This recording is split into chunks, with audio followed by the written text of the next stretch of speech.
Hey, welcome back to another episode of the Business by Referral Podcast. I'm Virginia Muzquiz, your host, and today I am with Debra Russell, and she is 5 feet of heat, exclaimed one participant after seeing her speak. She has an MBA and she's a business coach, which over 2 decades of experience. And she's helped hundreds of passion-based entrepreneurs create profitable businesses doing what they love. She's worked with arts and entertainment professionals, professional athletes, and entrepreneurs doing what they love as a business. She helps them systemize their business, improve their productivity, and run their business in a way that stops it from running them. Ooh, who doesn't need that? As a speaker, she's appeared at conferences like the SXSW, professional organizations, and universities across US, Europe, and Australia. I just got back from Australia. Awesome. Lovely place. So Debra, welcome to the podcast. It's great to have you here today. I'm thrilled to be here. I love it. How did you come across the show? Remind me. A gentleman, Andrew, and I'm blanking on his last name, referred you. Yes, referred you to me, or referred me to you. See, so that's how to fill your podcast. Just tell her this. And I saw, it was great. I saw you referred Mark Porteous and David Ricklin, who are both friends of mine, neither of whom have yet come on the show. Oh, that's great. So, and of course, Dave Ricklin is also a Jersey guy. I know, right? So that's awesome as well. So Debra, tell me about how you got interested in business in the first place. Like, were you born doing business or did it catch your eye later in life? A little bit of both, actually. My mom was a CPA and she was one of my first bosses. So I worked with her like when I was 12, 13. So I learned kind of the foundations of finance at her knee, so to speak. And I'm just not a good employee. So I've always owned my own business. And New Jersey girls. Don't tell me what to do. So I've always owned my own business. I worked in film and television and theater. I was an actress from the time I was 12, kind of came up through that and shifted into into production. In my late 20s, moved to LA, did that whole thing. And then when I was on the very verge of breaking through with my first feature film, I got severely and suddenly very ill. And I knew I was seriously ill for years, so like bedridden for 3 years. And I knew that I would never be able to go back to film and television because it's grueling. Right. It's 17-hour days. It's, if you're a producer director, which was my goal, it's 7 days a week, 365 days a year. And I knew my body would never sustain that. Right. So I kind of wandered around like, what am I supposed to do now? Because it's all I ever wanted. And coaching kind of found me. I went to school, I took a course which qualified me as a life coach, a business coach, a health coach, kind of the whole gamut.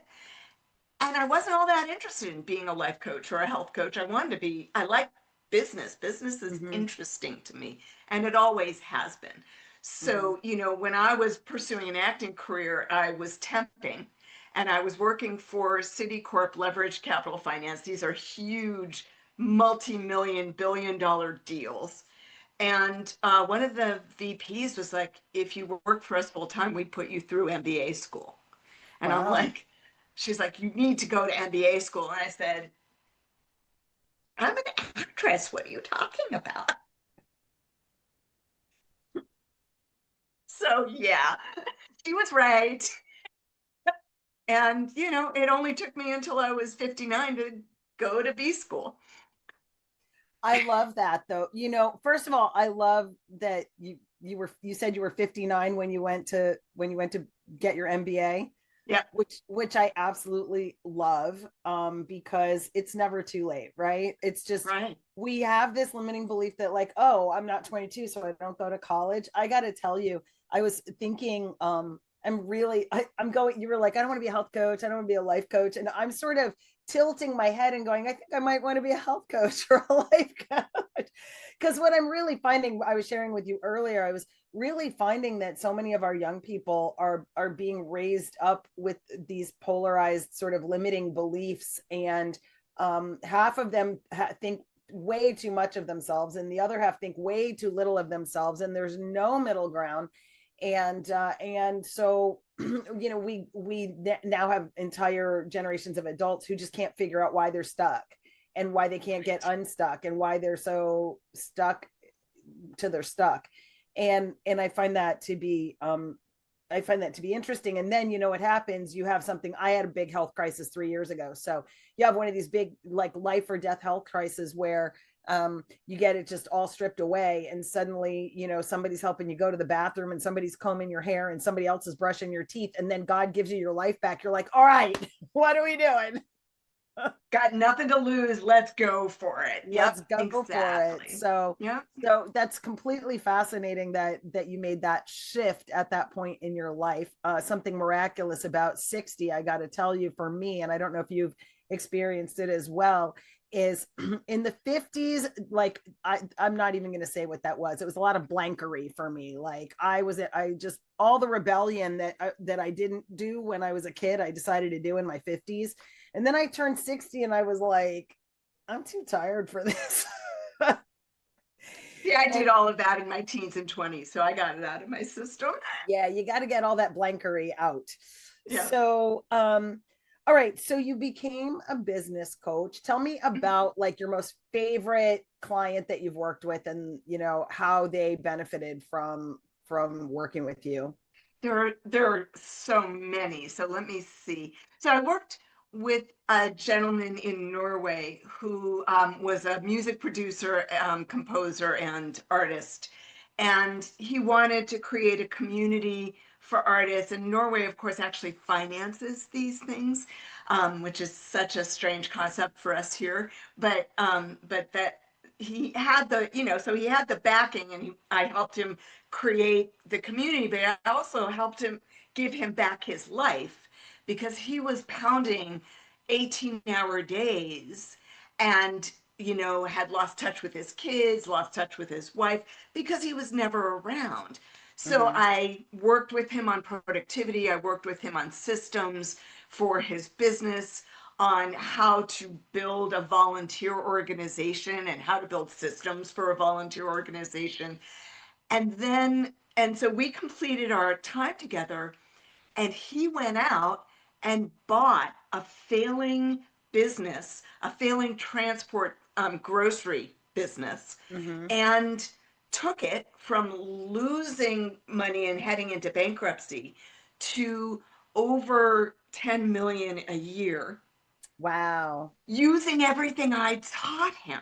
Wow. And what I love about that is you're not so special, right? Business is business is business. It's all translatable. So I don't care if you're a musician or you have a donut shop, right? It's business is business is business, fundamentally. I love that, right? I absolutely love that you said that, because most people actually think their business is different from all other businesses. Yep. And, I'm like, no, not really. It's all about leads, offers, sales, and fulfillment, right? And then that's it. Much. Leads, offers, sales, and fulfillment. Leads, offers, sales, and fulfillment. And okay, maybe client retention or something. And then there's some KPIs to measure. And there's a creativity aspect to it, and then there's an admin aspect to it. And I find more often than not, when things aren't working in a business, it's in the admin, because that's where the holes are, right? Because no one wants to do that stuff. It's boring. Well, I think it's boring, but I also think we don't know how. So in my BNI practice, I noticed that a lot of our members come in and they're really good roofers, or they're really good landscapers, or they're really good, house cleaners or florists or wedding, whatever. Yeah. Wedding officiants. But the whole business of the business, understanding marketing, understanding the HR aspect of it, an organizational chart, that there are functions in your business, and each function needs to be tended to with some level of intentionality. And if you don't know how to do it, then you need to borrow it or buy it or barter it. But you need to do something to get that filled. And I think knowing how, a lot of people say, well, I can't buy it. And I said, well, then you need to learn how to borrow and barter. Like, you need to figure out those mechanisms where you can get things done by providing equivalent value that is meaningful to somebody else. But I love that. I love the fact that, you're not only about the teaching of people, but the equipping of people to go out and use what you've given them time and again. It's so critical. And I love what you just said about understanding the different roles. I talk about the 5 hats of the business owner, and it doesn't matter if you're a Fortune 500 company with 30,000 employees, or you're a solopreneur and you're doing it all yourself. It's the same 5 hats or 5 departments, right? So it's creative, which is everything from brand development to product development. And with most of my clients, right, the artists, that's all they want to think about is creating, right? Being creative. That's what they got into business to do, except they're going to starve if they don't pay attention to the other 4 hats, right? Right. So there's creative, there's marketing and sales. And leads I offer separate sales. those two. Leads offer sales. But marketing is also like what I'm doing with you. This is marketing, Sure. Right? This is letting people know I exist and what I do and how I solve problems for you. There's admin, and like I said, that's where a lot of the holes are. And there's fulfillment, and then there's vision and planning, what I call the poor stepchild of the 5 hats, because people avoid it. They don't do it. They'd rather be like doing, and they feel like planning isn't doing, but planning makes all the doing possible. Well, and that brings us to the conversation we were kind of having in the green room. We were having a sprightly debate about goals. And so my stance was that SMART goals are really stupid, because for the average solopreneur, I'm not saying they're stupid across the board. I'm just saying that for my average client who's moving towards becoming a 6-figure coach, consultant, or expert, that yes, specific and measurable. Normally there's nothing assignable, and if you could assign it, they don't really know how to do it. And everybody says that says attainable, and I'm like, that's not what it is. It's not that it's attainable, because what do you know it's attainable? Your limiting belief is what decides what's attainable. When you're in alignment, you allow and accept what the universe is bringing your way. You can do an awful lot. You'd be surprised what can get done through you when you're not doing the doing, right? So, and then relevancy. The reason I think goals can be kind of speculative is most people really don't even know what's relevant. Like, how to even determine the relevancy. And then the time binding, I always find to be relatively artificial, because everything is twice as hard, takes twice as long, and costs twice as much as you would ever plan. And so, we so often underestimate what we can do in a year, or we overestimate what we can do in a year, and we underestimate what we can do in a decade. Right. And so, for that reason, sometimes it's not that I think that goals are bad. I just think that SMART goals, the acronym SMART, doesn't always cover it. Doesn't cover it. I don't disagree with you that I think SMART is limiting. When I create a goal, and I start with goals with all my clients, that's where we begin, because that's what sets the priority, right? This is what's most important to you over the next 3 to 4 months. I think that our brains don't handle long time chunks well. And what you said, I thought was really brilliant, which is that we overestimate what we could do in a year and underestimate what we could do in 10 years. I think that's absolutely true. What I like to do, even if they've got a 1-year goal, because people do set those, I'm like, okay, let's reverse engineer that. Let's go, okay, if you're going to be there in 12 months, where will you be in 9 months? Where will you be in 6 months? Where Right. will you be in 3 months? And that's what we work on. We work on the 3 months Mm-hmm. because that's what we can wrap our brains around. But if we are like, well, there's no way I can attain that in 3 months, then we also know there's no way you're going to get there in a year. Right. Right. So it also puts a color of reality around. And I don't go for realistic. I go for what you truly intend, right? Because Mm-hmm. realism is in our limiting beliefs, but intention comes from a higher place. Yeah. I also am very strong believer in making the goal, the language of the goal juicy, Yeah. juicy and visionary and interesting and exciting. So it's not, for example, driving my red Corvette. It's wind blowing through my hair in my Mm-hmm. red Corvette on the way to the my beautiful beach house, right? It's got to Right. be juicier than just, 10 new clients. Well, what Right. kind of clients? How do you want to feel about those clients? What what kinds of things are those clients up to? What gets you excited about Mhm. working with those clients? And we build that into the goal statement. And boy, it changes everything. It changed. Well, yeah, because um, that when you wrap it in a story, that becomes inspirational, right? It's Exactly. Mary Kay Ash used to say, "Give a penny. You can give a penny present with a pound of wrapping."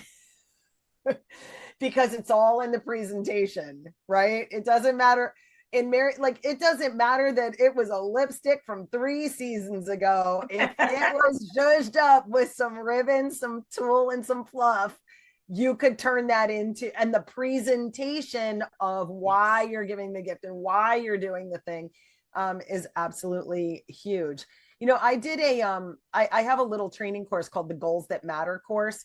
And one of the things that it addresses, because I was a Mary Kay sales director, is we used to make these vision boards.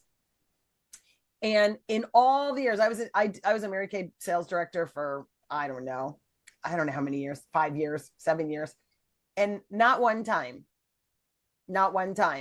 did any of that stuff on that poster board ever happen. And I Right. was like, you know, I don't understand it because I'm doing all the visioning. I'm doing all that, right? So this is the other part of the goal piece that kind of irks me. And that is that what I realized was there were some big mistakes there was a hole and a mistake. The hole was, okay, I want to go on a Disney. I'm taking my family on a Disney cruise. So there's pictures of a Disney cruise and Mickey Mouse and whatever. And I have ears and like I'm all ready. And it's like Disney. But I never bothered to check out like how much does a Disney cruise cost? What is a hotel? What will the airfare be? What Right. will the food be? What will the little wristbands be? Like what's the price tag on that? And then what does that equate to? Well, okay, that equates to 200 time wise cleanser sets. Great. Okay, now how am I going to sell 200 time wise set cleanser? Right. How many do I sell per average class? Okay, that tells me how many classes I have to have. How many phone calls do I have to have? How many hostesses cancel? How many hostesses hold? Like there's this whole bit of reality over here that's not on that freaking poster board. I agree. And that's when I talk about reverse engineering. Like what you just did was reverse engineer what the goal is. Um, Instead of doing a vision board, I have my clients do something called a day in the life. And it's Mm-hmm. a 2 to 3 page single space story in first person present tense of what their life is like now that that goal is true, Mm-hmm. now that they have that goal. And I very often have to pull the reins back because they change everything. It's like Right. all in 3 months, you're like, you're in a new house and all of Suddenly this I'm a stuff. And I'm like, Kardashian. no, no, no. Your circumstances haven't changed. The only thing that's changed is that this goal is true. Mm-hmm. Now, what does your life look like? What does that make possible for you? Because then they also get clear on why they're doing it. Mm-hmm. And that, when you hit obstacles, and stuff goes wrong, or, I've been experiencing all these tech issues, like everything I own is broken in the last 2 days. I don't know I have what. people who could fix that for you, but we'll talk about that. We'll talk about that after the show. Afterwards, yes. But what stuff goes wrong and things Mm-hmm. take longer and there is a learning curve. And people don't build that in. But if you just look at, okay, I want 150 new people in my email list. What does that do for you? What does that give you? Why do you want that? How are you relating to them? Build that into your story. Are Yeah. they replying to your emails? Are they making comments on your Facebook posts? Like, what's actually happening? And Right. what I've experienced personally is when you do that, the details are critically important and they also don't matter. Well, they take care of themselves, right? So, the other thing, this is it was a big training mistake 25 years ago when I was a Mary Kay sales director. Was we had this thing called the IPA report, the income producing activity report, which lots of people know as KPIs, right? Key performance indicators. Right. And so you would get to the end of the week and you would open up your calendar and then you would like tick off the boxes with everything you did, which was cool. But half the time you didn't do anything because you didn't plan to do anything. So, because what was never taught was, what are the leading activities that these KPIs, if I track them, supposedly would get me to the lag, would get me to the goal of, my Disney cruise number, for example. But I never planned them and then checked to see, did I hit my mark for the week? Did I hit that? And I remembered when I left Mary Kay, I went to Sylvan Learning Center. And God love my boss, Brian. I hope you're listening to this, but he was a real pain in my backside initially when I was there. I'm always micromanaging, and he would show up unannounced and sort of spy. And I found it very annoying. And I was like, so I'm in prayer one day and I'm like, what can I do? Because I'm miserable with this. I need more autonomy. I need more autonomy. And so it occurred to me that the reason he's popping in is because he doesn't know what's going on. Right? Like the reason, if you own a business and you have to keep popping in and you have to keep, it's because the person you've entrusted with it, you don't trust them yet. So it's like, what can I do to make him trust me? So every Friday I would send him a report. Here's everything I got done. These are the things I plan to get done that didn't get done. This is what I think I'm going to do next week. What should I do, ditch, or delegate? And he would look at the list of the things that I was going to do. He would say, ditch, do, delegate, ditch, do, delegate, whatever. And then I would put on my calendar, do this, have a conversation with Julie to delegate that, ditch this, break up with this person, do this, do that, find this. And I would put that all on the calendar. And then I would just follow the calendar. And then on Friday, I'd be like, okay, here's everything that yes, I ditched these. Yes, I did these. Yes, we delegated that. They didn't finish it. I'm on their butt, so he never stopped by after that. And then we would have management meetings, and the other gals at the other centers were like, oh, you're the golden child. And I was like, no, yes, I am, but not because I have blue eyes, blonde hair, and I'm cute here. Like, it's because I'm upfront about that. And I don't think when you're solo, I don't think you treat your business like that. I don't think that we on Friday pour ourselves a glass of wine, put a little charcuterie on a plate for an hour, look at our money, look at our tasks, look at the thing, and analyze, did I do what I said I was going to do? What still needs to be done? What was successful? What was not? Like, there's not enough in that. And so to your point, all of that planning is like sharpening the axe. Yes, absolutely. I I'm a solopreneur. I do have a part-time VA who takes care of like the graphics because I'm really graphically challenged. Yep. And I have someone in the Philippines who does some other stuff, but mostly it's just me, right? And I have a coach, and my coach, to some degree, she gives me challenges and she holds me accountable. But this is my job for my clients. I hold them accountable. But here's what I did when I decided, okay, I really need to focus on sales and marketing. I did two things. One, I blocked out chunks of time that are actually unavailable. So my clients and even my prospects schedule themselves on my calendar because do not have time. Like, do not send me an email and say, are you available at this time? Because A, I don't know. I don't care. Look at my calendar. I can't be bothered. It's just not a good use of my time. I used to spend hours every month Back and forth with scheduling people. my clients. No more.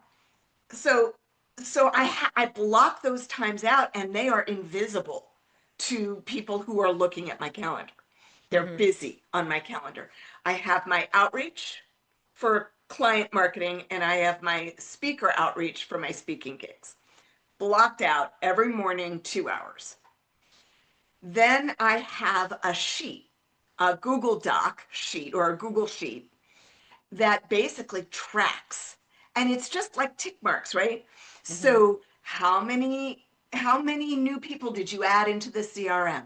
How many of those did you call? How many did you reach? How many sessions did you schedule? How much, you know what I mean? How many sessions did you deliver? How much money, how many yeses did you get? How many no's did you get? How much money did you make? And then it's automatically totaled every week. So I don't actually have to do that on Friday because Lord knows I'm not going to remember. But, because I sit down and I'm like going through call after call after call because mostly nobody answers. But periodically you get through because you've called them 4 times and they see your number again. They're like, oh God, and so they answer, right? No, in our case, Deborah, they go, oh my gosh, it's Deborah. That's how that. That's right. That's right. Nobody doesn't want to talk to us. Right. My coach says you follow up until they tell you to never call them again or they're dead. You don't stop until you get an absolute block your number, never to call me again, right? I agree with that. I hope I can never get anybody to scream, just quit calling me. But I do like to get them to say, really, I'm probably a no forever. Like, okay. Yeah, that's it. And if they say I'm a no for now, great. When do you want to talk again? And I schedule it right then and there. June, great. Let's put it on the calendar. Gotcha. I love that. All right. So this brings us to the fact that we all set goals, and we are recording this right around the time when all of you, my dear listeners, are setting goals, but you're hearing it around the time that you're quitting your goals. So it's kind of interesting to have this, the recording moment where we're talking about setting goals, doing goals, and that's kind of for our benefit. But now talk a little bit, Deborah, about what makes people quit on themselves, and how can they, like, give us 1 or 2 pointers for how people can fall off the proverbial goal horse and get back on and keep pedaling. Okay. So the first thing I'm going to say is going to sound self-serving, but it's not meant to be. Hire a coach. Right. Hire a coach. You're a solopreneur. Stop doing it alone. In a solopreneur life, you've got 2 kinds of people. You've got experts and you've got assistants. You're not the expert in everything, nor should you be. That's why you hire experts. You should have an attorney, an accountant, and a coach on your Rolodex, ready to help you.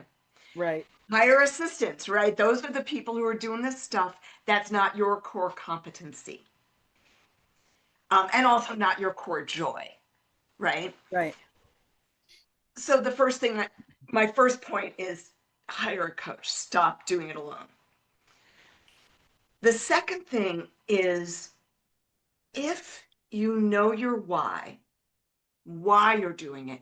What makes this, why are you passionate about this thing that you're doing?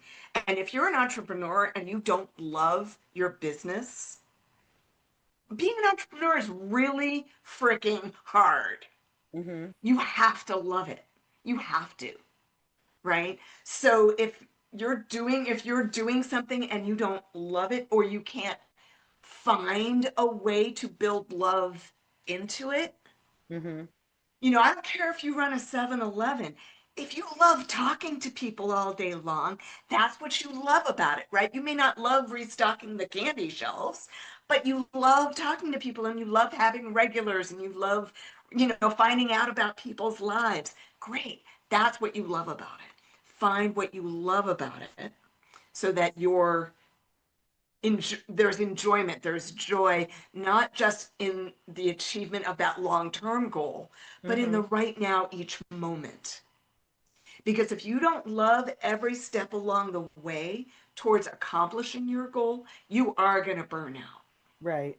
If you don't celebrate every small step along the way, you are going to burn out. So I have a 7-step secret sauce here. I have a 7-step system that I walk clients through in order to get their goals. And the ones who fully do each step, they have their goals at the end. The Mm-hmm. 7th step is love your results. But Mm-hmm. I have them love their results on each step, Mm-hmm. because that's what makes it easier to get back on the horse when life be lifing. When life be life. And oh Lord. Because Joe Dispenza talks about that, right? Joe Dispenza is kind of a quantum healer guy, and he talks about the fact that it's when you are so empty of the present moment that you can feel the future, right? So when you actually add the emotion to the thing that you most want, and you're grateful for what is in the future as if it were right now, that's how you fold time to bring that thing in, which doesn't make a lot of sense for hard-hitting business MBA ladies like us, but as a woo, except as a woo, that's what the vision does. That's yeah. what writing the vision does. That's why you write it in present tense and in Mm-hmm. first person, Yep. because the future, there's time is an artificial construct, right? Mm-hmm. And talk to any experimental physicist and they will tell you time is an artificial construct. Or Right. let me put it this way, our experience The of time measurement as of being time. linear is an artificial construct. Right. Time, it's all Mm-hmm. present, future, past, different, you talk about different It's timelines, it's a right? It's all dimension, present. right? It's a dimension. It's a dimension which is, not linear. It's not a vector. So It's not. But because we are in our bodies, can we get a little woo here? We're in these bodies. We are spiritual, unlimited beings in taking up a physical presence. The only way we can experience time in mm-hmm. our bodies is linearly. Sure. So that's the magic of creating a vision and writing it in the present tense. So you experience it in the present tense.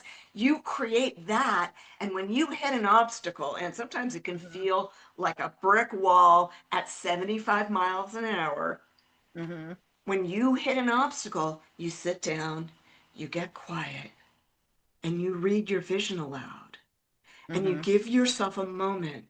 And this is right out of I don't know if you know about the Abraham Hicks Abraham books, Hicks, right? yeah. It's right out of Ask and It Is Given. Mm-hmm. You give yourself a present reality at the height of accomplishing your goal, Mm-hmm. right? At the magic moment of and you just sit there 30 seconds of being in that space. And then you take a breath and you get back to work, I because love you got that. to get back to work. That's where the self-efficacy comes in. I read Napoleon Hill every December, and I just finished Outwitting the Devil. And one of the things he said that the devil tells him is that defeat, or Napoleon Hill asks him, like, do you use failure to discourage people? And the devil goes, no, I use defeat. And he's like, well, what's the Oh, I got difference? chills when you He said says, that. well, Absolutely. explain what you mean by that. And he's like, defeat is not failure. Failure is what happens when you allow defeat to be your last attempt. Today's defeat to be your last attempt. That's failure. I don't use that. I use defeat. And I was like, wow, right? Like, Powerful. wow, today's defeat is not a failure. It's an obstacle, which I loved. Yep. So speaking of obstacles, I love to talk about how people are building their business, and when we're building through people, through relationships with people, when we're building through joint venture partnerships or joint venture promotions or referral partnerships, people are people, and they people a lot. It's always magnificent watching people. And so, one of the things you mentioned when you gave me the information about how you're building your business is that you do like networking, and you get a client here or there, and people say like, oh, I'd love to promote you, and then nothing. So talk to me a little bit about kind of where you're at with that. Like, do you get most of your clients through networking, and are you direct prospecting them? Like, you meet them and you onboard them, or are they coming third party for you? It's a real mix. Before COVID, 90% of my clients came from speaking engagements. They would see me on the stage, and I'm talking in-person speaking engagements. Sure. This is why I'm 5 feet of heat. They would see me on stage, and I would wow them, and their hands would be sore from taking so many notes, and they would come up to me afterwards, and I would right then and there schedule a session with them. Schedule the call. And no, schedule a session.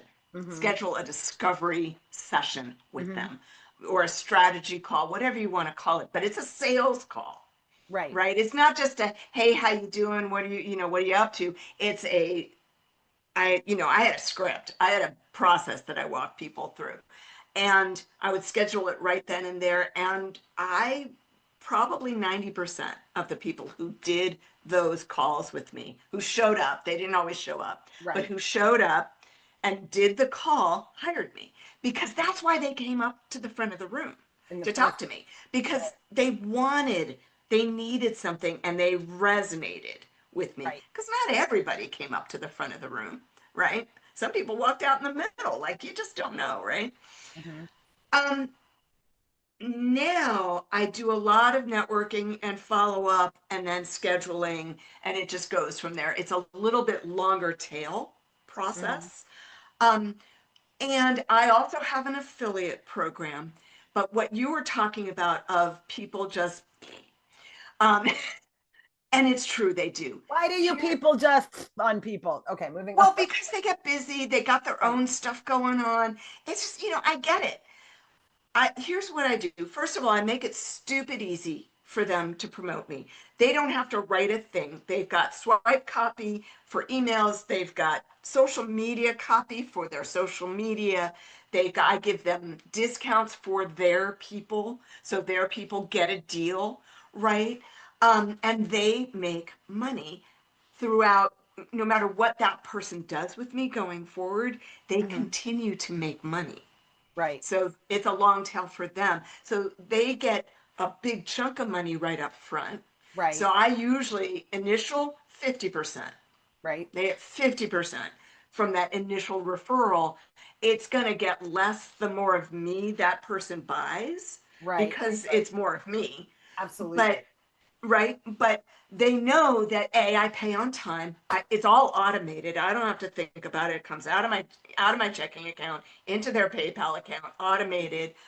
They know they can trust me. That's number one. Make it stupid easy for both of us, really. Two, give them deadlines. This is your window of promotion. This is what I want you to do during that promotion, and this email your reply to this email is a contract. It's a contract, right? So you're giving me your word that you're going to do this. That still isn't 100%, but it raises their game. it does if they understand that, you know, you're having an agreement with people. Yeah.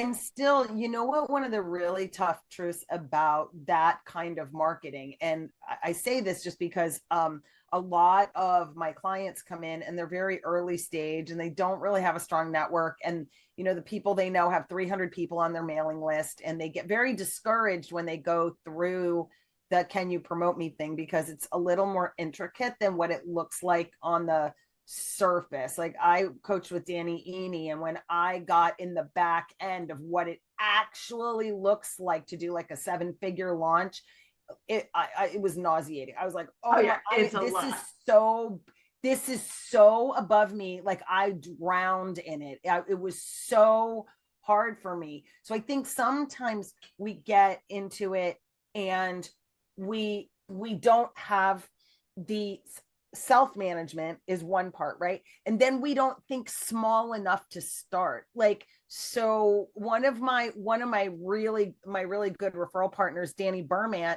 helps people do micro launches with 6 partners. And the idea here is, and this aligns really well with my referral nexus structure, right?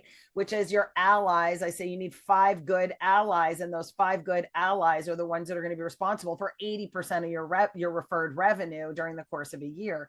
So a lot of times, if we can just spend more time with those 5 to 8 top partners who know us, like us, trust us, love us, and then want to share in the success, then it also makes it a lot easier, for example, to say, hey, partners, we all won, we hit the goal, so now we're all going to go on the marketers cruise, or we're going to go to you know, Long Beach and do a sweet retreat on the beach, or I'm going to take my partners, because it's 5 or 6 or 7, we can all go for a weekend and mastermind and be together. And that experience is worth more than a Lamborghini, honestly, for most people. So yeah, and it's worth more than the few pennies they get as an affiliate fee. But here's what I wanted to say. So this is a huge mistake that I see a lot of business owners make, but it's even more common among coaches. Mm-hmm. And that is, they look at someone who's got a 7-figure income and they try to do what that person is doing. Well, I promise you, that person didn't do that when they started out and they were making $300 a month. Right. And you can't, right? You have to know where you're at in the life of your business. Correct. So for someone who's coming to me and is just starting out and they've got 300 people on their email list, or they have 30 people of their closest family and friends, and that's all they've got. Right. If you can identify the problem you solve, then the conversation goes something like this. Hey, Mary, how you doing? I know I'm starting this business, and I wonder, I need your help. Now, this isn't going to cost you any money. I don't need your money. I don't want your money. But this is the problem I solve for people. Who do you know has this problem? Mm-hmm. And then you don't make a cold call to that person. You have Mary write an introduction email. Or you write an introduction email that Mary can send to make it even exactly. simpler. I go on to ChatGPT and I say, hey, this is our relationship. Write me an introduction email. And I send it to her and she just fills in the blanks or puts it in her own voice. Stupid easy for them. And here's the truth. When I first started out as a coach, my first 4 clients were my dad, my sister, my housemate, right? And someone I just knew in my community. Right. Those were my first 4 clients. Now, where I am now, 24 years later, I don't work with family or close friends because boundaries can get a little weird, but they went out and they referred people to me. Mm-hmm. I mean, I have to tell you, working with my dad, there were conversations that were like, my daughter does not speak to me that way. And I'm like, I'm not your daughter right now. I'm your coach. So that can be a little bit, that can be dicey. I'm my yeah. daughter's CEO for her business, and being the strategist and the visionary and having to come in and Tell them the hard truth, tell them right? the hard truths. They don't, it's not always pleasant, but but you love them. So, but I think those are some good points, right? Like to really understand and really to understand that the more partners you have, the when you're building a network of partnerships, whether those are joint venture partnerships, like affiliate partnerships, whether those are partnerships with other people where you're bringing 3 or 4 of you together to create utilize all your skill sets to generate money together and share in the profit and the loss, or whether you're just going straight referral, right? This is a team. And so when people go out and they try to do a Christian Michelson or a Rob Goyette or a Brendan Burchard, or when they're out there doing, or Alina Vincent, who's amazing, right? They're out there doing big stuff like that. They have teams that are managing the 150 referral partners. So you have to have relationship with the people or big money on the line, which most smaller entrepreneurs, I remember when I first started doing this, I was like, I can't offer those prizes. I can't offer that leaderboard. I can't offer all of that. Well, okay, that only matters to Christian Michelson, Lena Vincent, and Brendan Burchard, because if it's not going to make them money, they're not going to burn their list for it, right? Right. So then you start looking at, okay, well, who am I in relationship with?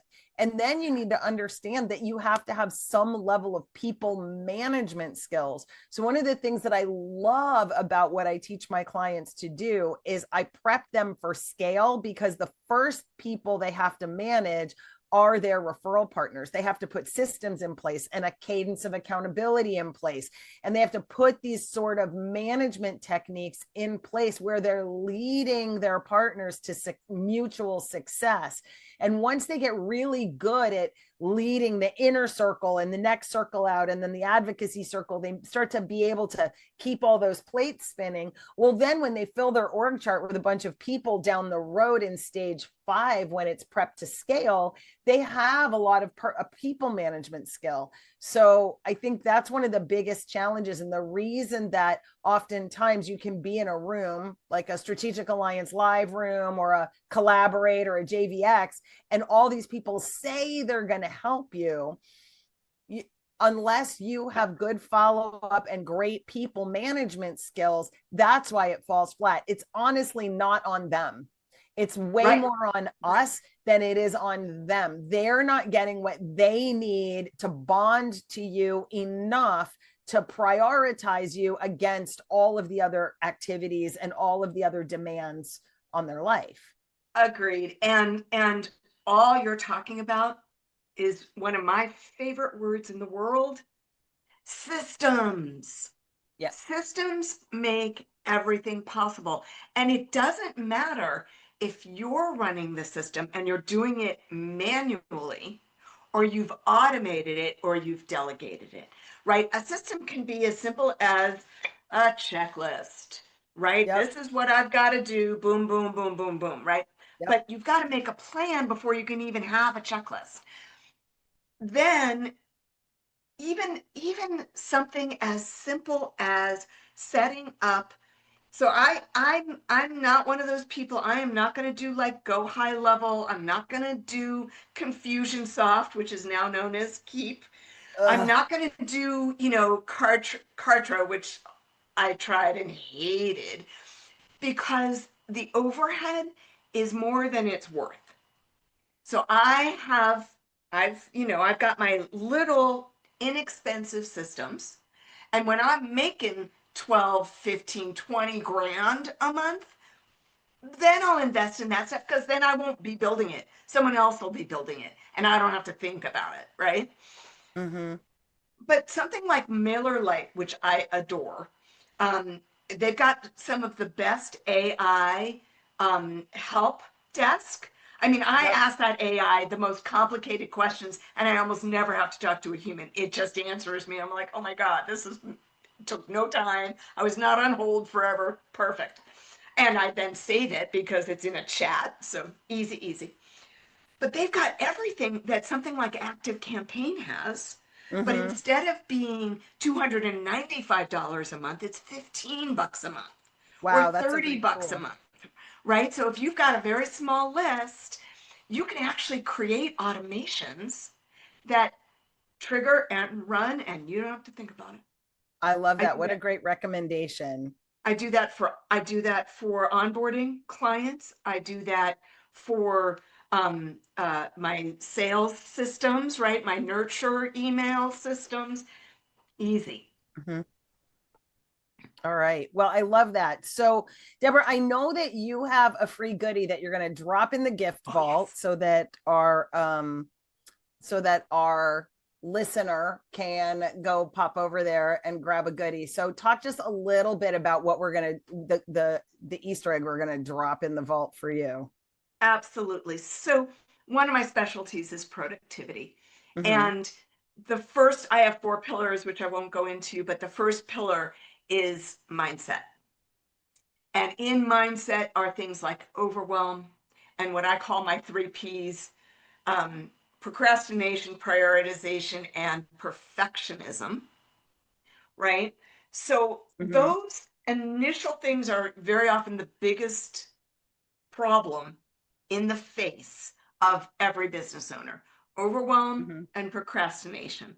So I wrote an ebook called Move from Overwhelm into Action, a guide to shift from procrastination into productivity. Mm-hmm. But that's not my goodie.